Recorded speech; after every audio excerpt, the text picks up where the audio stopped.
ইমামতি করার যোগ্য ব্যক্তি বা ইমামতি করার শর্তাবলী কি কি শুনুন। উপস্থিত লোকদের মধ্যে যিনি নামাজের মাসলা মাসাইল সম্বন্ধে সর্বাপেক্ষা বেশি অভিজ্ঞ তিনি ইমামতি করবেন। কিন্তু শর্ত এই যে সেই ব্যক্তির সর্বপ্রকার খারাপ আকীদা ও শরীয়ত বিরোধী কাজ হতে পবিত্র হতে হবে এবং সুন্নত অনুযায়ী নামাজ আদায় হয় এমন পরিমাণ কোরআন শরীফ শুদ্ধভাবে তার মুখস্থ থাকতে হবে।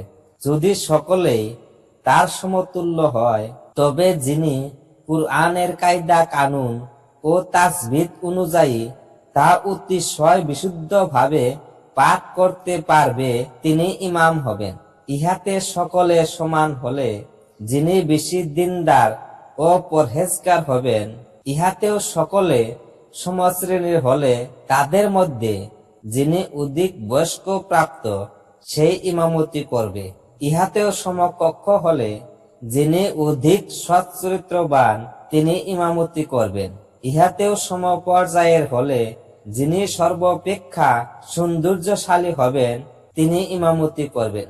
ইহাতেও সমপর্যায়ের হলে যিনি উচ্চ বংশীয় হবেন, অতঃপর যার কণ্ঠস্বর সর্বাপেক্ষা অধিক মিষ্টি হয় তিনি ইমামতি করবেন।